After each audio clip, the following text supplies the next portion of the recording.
Serial killer ٹانیہ Tahir novel کی number 18۔ وہ خفگی سے اپنا منہ بند کر گئی۔ اب میری زبان کاٹیں گے؟ وہ روحانسی ہوگی۔ کاش وہ نفی میں سر ہلاتا اس کی ناک بند کر گیا، جبکہ اس کی ناک اس بے رحمی سے بند کی کہ وہ سانس لینے کو تڑپی، اور جیسے ہی اس نے تڑپ کر اپنا منہ سانس لینے کے لیے کھولا، جیکسن اس کے چہرے پر جھکا اور اس کی سانسوں کو خود میں پیوست کر لیا۔ اس کی سانسوں کی خوشبو میں سانسیں بھرنا دنیا کا انوکھا ترین احساس تھا جو جیکسن کے وجود میں بڑھ رہا تھا۔ عورت کیا چیز تھی؟ عورت کی قربت، اس کا نشہ کیا تھا؟ شراب سے بھی زیادہ پر اثر اور زیادہ تاثیر۔ وہ آہستگی سے اس کو تڑپاتا اپنی کارروائی کر رہا تھا۔ اس کی سانسوں کی حدت سے ایلے ادھوری ہونے لگی، جبکہ جیکسن اپنے ہاتھ سے اس کی گردن جکڑی ہوئی تھی اور ایک ہاتھ سے اس کے بازو۔ وہ ہل بھی نہیں پا رہی تھی۔ اس کا سارا کنٹرول تھا ایلے پر۔ ایلے نے سانسوں کی رفتار کم پڑنے پر اپنا سر اس سے دور کرنا چاہا، لیکن بے سود۔ وہ اس کو چھوڑنے کے موڈ میں نہیں تھا۔ میں مر جاؤں گی، وہ تکیے سر پٹکتی اپنی فکر میں بولی۔ نہیں مرو گی، وہ اپنے کام میں مگن ہی بولا، کچھ ایسے کہ ایلے کو لگا وہ خود بولی ہو۔ قربت کی انتہا تھی، اور قربت بھی ایسی جس میں عجب سرسراتی سستی ہو، کوئی جان نہیں، بس ٹکڑے ہوئے سمندر کی مانند ایک بھاری سا لمس اسے دیا جا رہا تھا، اور وہ بس اتنے میں ہی تھپنے کسی وقت دھرانے بھٹک گیا اور ایلے نے اپنے ہاتھ اس سے آزاد کر لیے۔ شاید اب اپنے حواس خود بھی کھو گئی تھی۔ نظریں جیکسن کے ہاتھوں کی اس پر پھیلتی بے باکی، اور ایک پرحدت لمس دل جھوم نہ اٹھتا تو کیا کرتا۔ ایلے کے ساتھ ایسا ہی تھا، اور جیسے ہی اس نے بہہ کر جیکسن کی گردن میں بازو ہائے کیے، ویسے ہی جیکسن دور ہو گیا۔ عجیب سی مسکراہٹ تھی، اور وہ اس کے لال سرخ ہوتے ہونٹوں کو دیکھتا نرمی سے اس کا گال تھپتھپا گیا۔ ابھی مجھے حاصل کرنے کا وقت نہیں آیا ایلے، ابھی مجھے سمجھنے دو کہ عورت واقعی اتنا نکارہ کر دیتی ہے، اور تم مجھے کتنا کر رہی ہو۔ اینڈ نو مور کوسچن، وہ وارن کرتا۔ اوپر سے ہٹا۔ ایلے نے جلدی سے اپنا لباس ٹھیک کیا جو شاید درہم برہم ہو چکا تھا جیکسن کی ہی وجہ سے، اور لحاف اپنے تک کھینچ لیا۔ اس کی اس حرکت پہ وہ مسکرا دیا۔ عجیب ہی چیز تھی، آدھی دماغ کی۔ وہ لیٹ گیا، اور اس نے دوبارہ دھیان LCD پر لگا لیا۔ حالانکہ یہ ازحد مشکل تھا، ایک شعلہ اس کے پہلو میں جل رہا تھا جس کی روشنی اس کو اپنی جانب کھینچ رہی تھی، لیکن وہ اس کی طرف مائل نہیں ہو سکتا تھا۔ فی الحال اس نے اس کی کمر میں ہاتھ ڈال کر اس کے شرماتے وجود کو اسی طرح بازوؤں کے حلقے میں لیا، اور ایک منٹ کے لیے اس کے چہرے پر سے لحاف اتارا۔ حسن کی انتہا دیکھنے کو ملی تھی۔ اس کے کان کے نزدیک جھکا، اور کافی پرزور سے جسارت کرتا وہ اسے سونے کا بول رہا تھا۔ ایلے زور سے آنکھیں میچ گئی، اور پھر جیکسن نے دوبارہ اس کا چہرہ تھپ دیا، اور پھر وہ نیوز کی جانب متوجہ ہو گیا۔ پارکر آرتھر کی شادی اناؤنس پر جھکا تھا۔ وہ پارکر کو دیکھ کر ہلکا سا مسکرایا۔ اس کی آنکھوں میں ایک زخم سا ابھرا، اور اس نے سانس کھینچا تو توجہ دوبارہ اس پر گئی جو سو چکی تھی۔ اس نے LCD آف کی اور آنکھیں بند کر لیں۔ پہلو میں ہلچل ہوئی تو اس نے محسوس کیا وہ میڈم اب نیند میں چلنے کو بے تاب تھی۔ ناٹ اگین، وہ تھکتا اسے گھورنے لگا۔ اتنی درہم بھرم کیوں ہو تم؟ نیند میں چلتی ہو، ایکسٹرا بولتی ہو، اور میری ایک بھی نہیں سنتی۔ وہ اسے کھینچ کر قابو کرتا بولا، جبکہ وہ بیڈ پر ہی چلنے کو بے تاب تھی۔ جبکہ جیکسن نے اس کی ٹانگوں کو لاک کیا، اور اس کو اچھے سے جگڑ کر اس نے آنکھیں بند کر لیں۔ یقیناً وہ اب نہیں بھاگ سکتی تھی۔ کچھ دیر بعد مزاحمت ختم ہوگی تو وہ بھی لیٹ گیا تھا۔ یہ سب کیا ہے؟ پارکر کے میز پر نیوز پیپر پھینک کر وہ چلایا۔ ریلیکس آرتھر، شادی تم نے کرنی ہے، ضروری نہیں کاغذات کی بیس پر ہو۔ ہم کچھ کریں، سب کو پتہ ہے نیو یارک ہماری ہے، بس کسی جانشین نے آنا ہے تو وہ تم ہوگے۔ اب کسی نے آ کر دیکھنا نہیں۔ ڈیڈ، آدمی بوڑھا ہو جائے تو آپ کی طرح سوچتا ہے۔ ایلے کو قبضے میں رکھنے کا جیکسن کا مقصد نیو یارک ہے۔ وہ بھڑکا۔ معلوم ہے مجھے، لیکن ابھی بات ٹھک سکتی ہے۔ وہ بھی غصے سے بولا تو پارکر نے ضبط سے باپ کو دیکھا۔ ریلیکس سن، میں ایلے کو جیکسن کے پاس ٹکنے بھی نہیں دوں گا۔ اس نے کہا تو عورتوں نے اس کی جانب دیکھا۔ مجھے ایلے چاہیے ڈیڈ، اس کی وجہ سے میں کسی لڑکی کے قریب نہیں جا پا رہا، اب تو اس میں کوئی نسخ نہیں ہے، مجھے وہی چاہیے۔ وہ ٹیبل پر مکہ مارتا بولا۔ ٹھیک ہے پھر اپنی پر اترتے ہیں، لیکن میں روبو فیملی کو تمہاری شادی کی دعوت دوں گا۔ وہ بولا تو عورتوں نے سر ہلایا، اور سب سے پہلے یہاں جیکسن کا خاتمہ ہوگا۔ وہ پلان بنانے لگا، جبکہ عورتوں نے مارک کے بارے میں بھی بتایا، اور پارکر ہنس پڑا۔ اس بیوقوف کو ہاتھ میں رکھو، کام آئے گا۔ وہ بولا تو آرتھر نے سر ہلایا۔ اچھا تم نے بتایا نہیں شادی کس سے کرو گے؟ اس کے سوال پہ آرتھر نے باپ کو دیکھا۔ ایلے سے ایک ہی دھن سوار تھی، وہ اس کے ہاتھ تو لگ جاتی، ایسی چونٹی کی طرح مسل دیتا کہ وہ بس اس کی ہو کر رہ جاتی۔ اب اسے ہر صورت ایلے ہی چاہیے تھی۔ وہ تو تمہاری ہے، لیکن تم اس سے شادی کے لیے کس کو چوز کرو گے؟ پارکر کے سوال پر اچانک اس کے سامنے ایک لڑکی آ گئی۔ وہ ہلکا سا مسکرایا۔ میں آپ کو بتاتا ہوں۔ وہ اٹھا اور باہر کی جانب بڑھ گیا۔ پارکر البتہ نفرت سے ایلے کے متعلق سوچنے لگا۔ ایسا تو ممکن نہیں تھا کہ وہ ایلے کو اپنے بیٹے کی کوئن بناتا۔ وقت کے ساتھ ساتھ بڑھتی جا رہی تھی نفرت، اور وہ منتظر تھا کب ایلے دوبارہ یہاں آئے گی اور وہ اس کی زندگی کو جہنم بنا دے گا۔ جیک کی کال پر وہ ایک دم سے کان میں لگے برڈ کو دبا گیا۔ دادا۔ وہ اس کے وجود کو باہوں کے گھیرے میں بھرا، پہلی بار ہوش سے بیگانہ ہو گیا۔ جیک کی غصیلی آواز پر اس نے ایک آنکھ کھولی۔ تم سو رہے تھے؟ نہیں، وہ دوہرا۔ جیکسن، اگر ایلے کی قربت تم سے وہ سب کرائے گی جو تم نے کبھی نہیں کیا تو مجھے مجبوراً ایلے کو تم سے دور۔ دادا، آواز میں ٹوک تھی۔ جیک کے لب مسکرا اٹھے۔ جب ایک بار اس سے میرا کر دیا، اب مجھ سے اسے دور کرنے کی بات مت کرنا۔ اور جیکسن اپنے حواسوں میں ہے، آئندہ نہیں سوئے گا۔ بتائیں؟ وہ نارمل لہجے میں کہتا اٹھ بیٹھا، جبکہ ایلے اب بھی سو رہی تھی۔ پارکر کی اناؤنسمنٹ سن لی؟ جیک نے پوچھا۔ وہ ہنکارا بھر گیا۔ وہ ہمیں انوائٹ کرے گا تو جائیے گا؟ وہ شانے اچکا گیا۔ اور تم؟ میں بھی چل لوں گا۔ وہ مسکرایا۔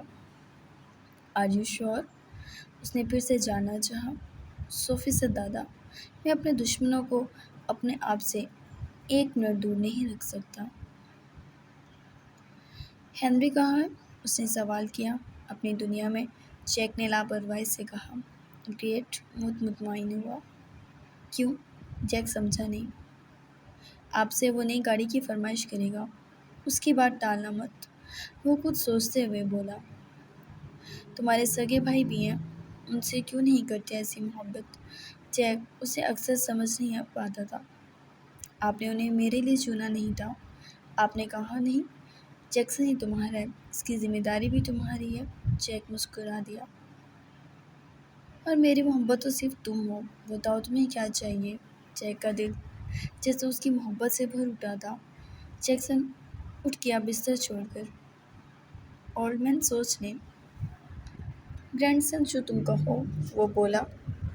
تو جیکسن کچھ سوچنے لگا۔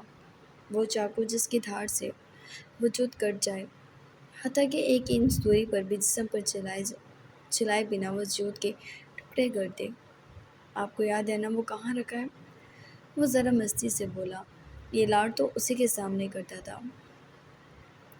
جیکسن، کبھی کبھی مجھے تم سے خوف آنے لگتا ہے۔ جیک بولا تو جیکسن ہنس دیا۔ آپ میرا سب کچھ ہے دادا، میری شروعات اور میرا اختتام۔ اگر جیکسن روبو مرے گا تو آپ کی گود میں۔ آپ مجھ سے ڈرے مت، لیکن چھوڑوں گا کسی کو نہیں، خاص کر اگر اب ایلے کو کسی نے بھی مجھ سے چھیننا چاہا۔ اس کی بات پہ جیک مسکرا دیا۔ تم جانتے ہو پولیس تمہیں کتوں کی طرح ڈھونڈ رہی ہے؟ جیک نے بیزار انداز میں کہا تو وہ سر ہلا گیا۔ اب تو پولیس ڈھونڈتی رہے۔ وہ سر نفی میں ہلاتا سامنے دیکھنے لگا، جو کسمسا کر بیٹھ گئی تھی، اور اس نے ہاتھ چلا کر دوسری سے شاید دیکھنا چاہا تھا کوئی ہے یا نہیں۔ جیکسن کو ناپاک کے آنکھیں کھولیں تو وہ نہیں تھا۔ او تھینک گاڈ جن نہیں ہے، وہ بڑبڑائی۔ کتنا بدتمیز تھا، وہ اسے ہر تھوڑی دیر بعد سونے کا حکم دے دیتا تھا۔ وہ منہ بسوڑ کے اٹھی تو وہ سامنے ہی کھڑا تھا۔ نائٹ سلک کے گاؤن میں وہ چونک گئی اور پھر سر جھکا گئی۔ جبکہ جیکسن منہ موڑ گیا اور ایلے چھٹ سے اٹھ کے واش روم میں بند ہو گئی، جبکہ وہ مسکرا کر دادا سے بات کرنے لگا۔ وہ شاور لے کے باہر آ گئی تھی اور تقریباً 36 بار پورا بنگلہ گھوم چکی تھی۔ وہی بلیک اور گرے کمبینیشن تھا۔ جیکسن کہاں تھا وہ نہیں جانتی تھی۔ اس نے میری کی طرف دیکھا۔ اگر ہم یہ سارا ہی چینج کر دیں تو؟ وہ پرجوش سے بولی۔ جی؟ میری کو اس کی ذہنی حالت پر شبہ ہوا۔ میم، آپ کسی اور چیز میں دل لگا لیں، جیسا کہ آپ کے پاس سیل فون نہیں ہے، آپ سر سے سیل فون لے لیں۔ میری نے اس کا ذہن دوسرے سمت لگایا۔ ہاں، یہ تو ٹھیک کہا ہے تم نے، وہ سر ہلانے لگی۔ اور کیا لوں؟ وہ جلدی سے پوچھنے لگی۔ شاپنگ کے لیے ویسے استنبول بہت خوبصورت جگہ ہے، میری نے کہا تو وہ مسکرا دی۔ ہاں یہ ٹھیک ہے، وہ جلدی سے بولی۔ جیکسن کہاں ہے؟ وہ پوچھنے لگی۔ میرے خیال سے آپ ابھی نہیں مل سکتے ان سے، وہ بھی مارگریٹ سر سے میٹنگ کر رہے ہیں۔ وہ بولی تو ایلی نے اس کے خلاف چلنا ہی تھا، ظاہری سی بات تھی۔ میری نے اسے کافی رکنے کا کہا، اور جیسے ہی میری کو اس نے چکمہ دیا کہ اسے بھوک لگ رہی ہے تو میری یہاں مڑی اور وہ وہاں اندر گھس گئی۔ اندر کافی سنجیدہ ماحول تھا۔ ایک لائن میں کالے پینٹ کوٹ میں کئی مرد بیٹھے تھے، جبکہ وہ سربراہ کرسی پر تھا، اور دوسری سمت بھی کافی مرد تھے۔ ایلے نے تھوک نکلا کیونکہ غلطی ہو چکی تھی۔ اس کی پریشان شکل سب دیکھ رہے تھے، یہاں تک کہ جیکسن بھی سنجیدہ تھا۔ میم، میری ایک دم اندر آئی۔ سوری سر میم، جیکسن نے ہاتھ کے اشارے سے اسے دفع ہونے کے لیے کہا۔ Get out. وہ میری باہر نکل گئی، جبکہ ایلے بھی جانے لگی۔ کم ہیئر، اس کی آواز پہ پلٹی، اور پھر چھوٹے چھوٹے قدم بڑھتی اس کی سمت آ گئی۔ جیکسن نے سوالیہ نظروں سے اسے دیکھا۔ یہ مس بہیو ہے، وہ اسے بتانے لگا، لہجہ سنجیدہ تھا۔ وہ میم، مجھے لگا کہ مجھے کیا پتا تھا اتنے لوگ بیٹھے ہیں، وہ لچ کر بولی۔ اب کسی ایک مرد سے بھی میٹنگ ہو سکتی تھی، اس نے کہا تو جیکسن نے دانت پیسے ہر کسی کے آگے فری ہو جاتی تھی۔ سر یہ کوئن ہے؟ ایک بولا تو جیکسن نے سرد نظروں سے اسے دیکھا۔ یس، مائی نیم از ایلی، ایلے دانت نکال کے بولی، جبکہ وہ لڑکا جلدی سے سر جھکا گیا۔ کوئی جواب نہیں دیا، جبکہ ایلے اس کے اس طرح نظر انداز کرنے پر کنفیوز سی ہو گئی۔ جواب دو، جیکسن نے مارگریٹ کو گھور کر دیکھا، جو اجازت پاتے ہی سر اٹھا گیا۔ یو آر سو کیوٹ میم، وہ بولا تو ایلے سرخ بڑھ گئی۔ جیکسن سر ہلانے لگا، جبکہ باقی سب سے بھی وہ جلدی فری ہو گئی۔ یہ جیکسن کے برداشت کی انتہا تھی، جبکہ بول کچھ نہیں رہا تھا، اس کا اداس چہرہ دیکھا نہیں گیا تھا۔ Now get out all of you, باقی کل بات ہوگی۔ اس کی سرد آواز پر وہ سب جلدی اٹھ کر وہاں سے نکل گئے، جبکہ ایلے نے تھوک نکلا کیونکہ اس جگہ پہ اب وہ رہ گئی تھی یا جیکسن۔ جیکسن اسی کی سمت دیکھنے لگا۔ میں بھی چلتی ہوں، وہ بھاگنے کو تھی کہ جیکسن نے اس کے بال ایک دم مٹھی میں جکڑ لیے اور اسے چیئر پر اپنی سمت کھینچ لیا کہ وہ اس کی گود میں بیٹھ گئی۔ سب سے فری ہونا ضروری ہے، وہ بولا تو ایلے پلکیں چپکانے لگی۔ میں فری تو نہیں ہوں، اسے کرٹسی کہتے ہیں، وہ اسے سمجھانے لگی، جبکہ جیکسن کا دل کیا سر دیوار میں مارے۔ کوئی اسے پاگل کر رہا ہے تو وہ یہ چڑیل تھی جسے وہ کچھ کہہ نہیں پاتا تھا۔ گڈ، میرے ارد گرد 5,000 6,000 بندہ ہے، سب سے کرٹسی نبھاؤ گی؟ وہ اسے اچک کر ٹیبل پہ بٹھاتا اس کے سامنے کھڑا ہوتا بولا۔ نہیں، وہ منہ بنا گئی۔ کیا کرنے آئی تھی؟ اس نے اس کے ہونٹوں کو اپنے انگوٹھے سے مسلا تھا۔ ایلے تھم گئی۔ آپ اس طرح کریں گے تو بات نہیں کر پاؤں گی۔ او چلو بولو۔ وہ دونوں ہاتھ اس کے ارد گرد رکھتا اسے دیکھنے لگا۔ آپ مجھے نہ دیکھیں نا، وہ اس کی آنکھوں پر ہاتھ رکھ کر بولی۔ وہ یوں ہی کھڑا رہا۔ مجھے پیسے چاہیے اور موبائل بھی، میں نے شاپنگ کرنی ہے اور استنبول گھومنا ہے۔ وہ بات مکمل کر کے ہاتھ ہٹا گئی۔ کس نے سکھائی ہیں یہ باتیں؟ وہ دلچسپی سے اسے دیکھنے لگا۔ کیوں؟ میرے پاس دماغ نہیں ہے؟ ایلے غصہ ہوئی۔ ہے تو بالکل نہیں اینیمیز، یہ لو۔ اس نے بلیک کارڈ اسے تھما دیا۔ Black card? وہ اچھل پڑی۔ جیکسن اسے حیرانگی سے دیکھنے لگا۔ واو، اب میں شاپنگ پر میں ساتھ چلوں گا۔ اس کی بات پر اس کی خوشی ٹوٹ گئی۔ میری کو لے جاؤں گی؟ وہ منمنائی۔